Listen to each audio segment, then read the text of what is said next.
Okay.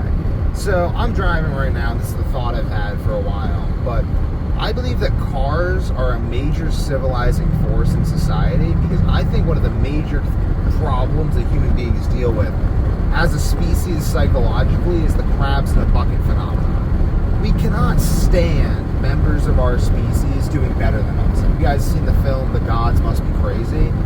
The Coca-Cola bottle falls to Earth and the whole African tribe ends up basically killing each other for this Coca-Cola bottle out of jealousy. You've seen crabs in a bucket. I mean, to some extent even, Africa is a great example of crabs in a bucket and tribal society as a whole, because in tribal societies there's no mechanism that prevents me from getting jealous of you for creating some innovation that gets you all the attention, so then I just murder you.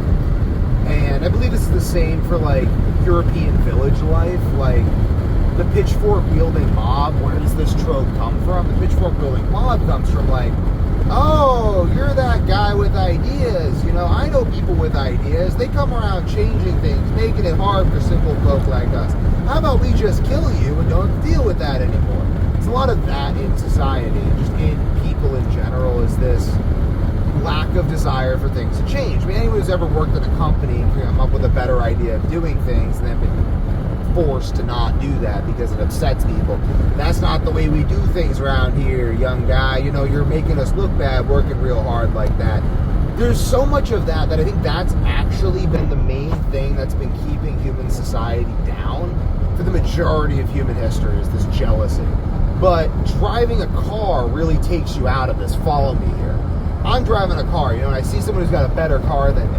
And I'm like, I'm going to take you out, man. You know, I'm just going to take you out. We're going down to get. But then I'm like, oh, well, you know, I have to deal with me getting in a wreck too. And, you know, and people don't really do that much by and large. Like, I mean, driving is one of the most dangerous things that kills the most people, but it doesn't kill that many people. So collectively as a society, I think every day we decide a little more that, you know, I would rather get where I'm going than prevent you from getting where you're going. And every day we act this out. We act out the idea that it is more important for me to get where I'm going than it is for me to ruin your life in some kamikaze mission.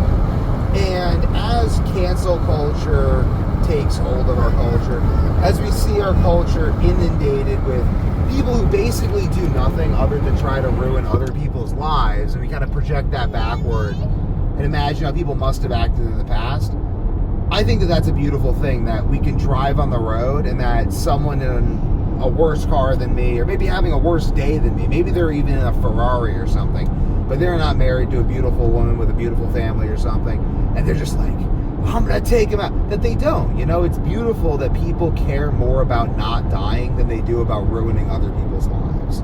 I think that's beautiful, and I would like to keep it that way.